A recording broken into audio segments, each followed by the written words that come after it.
Cláusula 8 da ISO 14001/2026. Aqui é onde o planejamento vira ação, o controle operacional.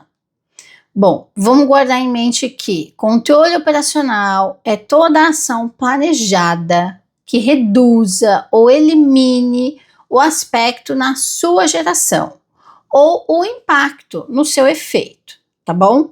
Então, aqui na cláusula 8, é preciso garantir e comprovar que as operações atendem às exigências ambientais em todas as condições que foram identificadas, inclusive, quando atividades são terceirizadas. É aqui onde tudo que foi planejado, lá na cláusula 6, deve acontecer em conformidade. Só que para isso, é preciso ainda definir critérios operacionais, tá? De forma clara. E para isso a gente precisa aplicar a hierarquia dos controles e estender requisitos ao longo do ciclo de vida de produtos e serviços nos processos da organização, gerando aí evidências robustas de conformidade em situações normais, anormais e de emergência. Então, lá na cláusula 6, a gente fez uma avaliação extensa, olhando para o ciclo de vida, identificando aspectos ambientais em situações normais de operação, anormais de operação e de emergências, tá? E aí, todo o trabalho aqui na cláusula 8, então, vai estabelecer critérios para que a gente execute controles nessas condições, tá? Todo o trabalho estruturado na cláusula 6 são saídas, correto? Ações, planejamento. E aí elas vão acontecer, então, na operação, no dia a dia, no fazer produto, realizar as atividades da organização. Então, é aí que nós encontramos o que a norma fala de operação. Bom, os critérios operacionais, eles deverão traduzir requisitos legais, as obrigações de conformidade, objetivos ambientais, os riscos que foram priorizados, em parâmetros de execução, limites, responsabilidades, e também serem orientados e evidenciados por informações documentadas, tá? Lógico que eles devem ser realizados por pessoas com competência para tal. Então, todos os requisitos estruturados até aqui, eles foram para suportar a operação. Tudo é descarregado na operação. Porque é no entorno do fazer produto, realizar serviços, ao longo do ciclo de vida, que impactos ambientais podem ocorrer. E é por isso que existem os controles operacionais para rotina, para situações normais, para situações anormais e também de emergências. A cláusula é pequena, tem só 2 requisitos, mas ela é expansiva, Porque o problema que ocorre aqui nasceu na falha de planejamento, isso é indiscutível. E pode acabar extrapolando os portões da organização. Vamos falar então dos 2 requisitos aqui.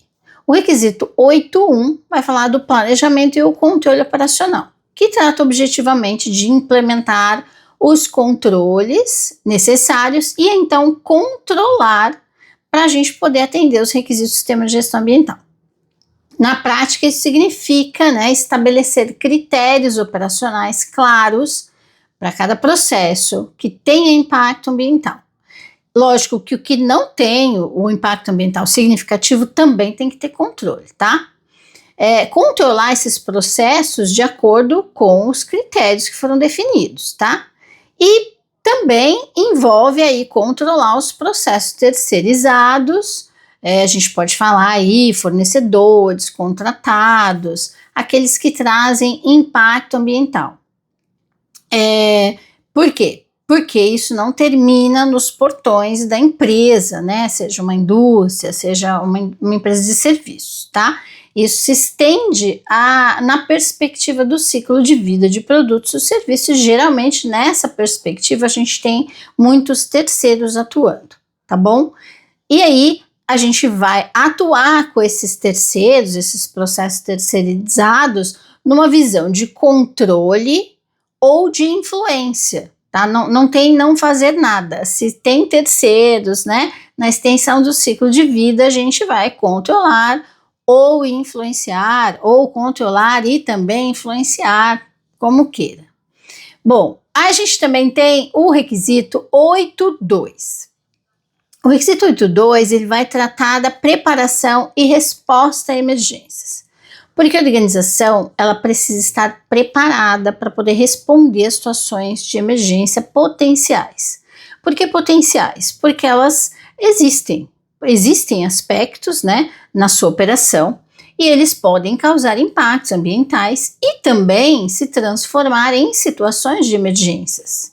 Tá? Por exemplo, vazamentos, explosões, incêndio, desastres naturais, que podem afetar a organização, a vizinhança, né, a circunvizinhança, além dos próprios membros da organização. E a depender do potencial da situação de emergência, pode impactar até a sociedade, né? Aí vira uma questão socioambiental. Bom, a preparação significa estabelecer processos claros, tá? Para responder a uma possível situação de emergência. Então, está falando de quê? De estabelecer cenários, de testar periodicamente os procedimentos, né, que foram estabelecidos para serem executados numa situação de emergência, de treinar as pessoas, né, ou testar, tá bom? Para poder testar, né, para poder avaliar como é que está essa resposta ao que foi planejado. E sempre que ocorrer ali um teste, um simulado, é preciso revisar então esses planos, verificar se eles foram adequados, se a resposta foi conforme planejado, se pode melhorar ou se tem que corrigir, tá? Então, sempre que houver uma emergência real, um teste, precisa reavaliar toda essa estrutura, né, de preparação e resposta a emergências. Não confunda teste e simulado com treinamento, são coisas diferentes, tá bom? Uma preparação de resposta a emergências salva vidas, certo? A gente sabe disso, saúde e segurança, isso é um tema comum. E isso vai se conectar com o meio ambiente. Então, vamos lembrar que a vida acontece no meio ambiente, certo? Então, uma boa preparação tende a evitar aí danos ambientais irreversíveis, ou mesmo de larga escala, ou mesmo que trabalha, né, para mitigar as consequências de uma emergência ambiental. Isso também deve estar aí nas nossas preparações e resposta a emergências, tá? Então aqui é preciso se conectar com saúde e segurança, mas também a gente precisa dar um passo a mais, né, para agregar valor à organização, tá? Vamos melhorar os nossos planos de emergência, abranger os cenários que podem envolver o meio ambiente, tá? E vamos trazer aqui um aspecto estratégico nesse tema, tá? Então, liderança, direção, olha, a preparação e resposta à emergência não é um tema da saúde e segurança, não, do pessoal da brigada, tá? Preparação e resposta à emergência é algo estratégico e assim deve ser pensado. Por que eu estou falando isso? Como continuaremos nossas operações em caso de emergência? Como é que vamos evitar grandes danos ao negócio? A nossa imagem, né? Como vamos nos comunicar com a sociedade? Então, aqui tem uma conexão valiosa para a organização, para a estratégia, para o negócio. É integrar esse sistema de gestão com planos de contingência, planos de continuidade de negócio e até mesmo com planos de comunicação com partes interessadas relevantes, tá bom? Inclusive mídia, ok? Ficou claro?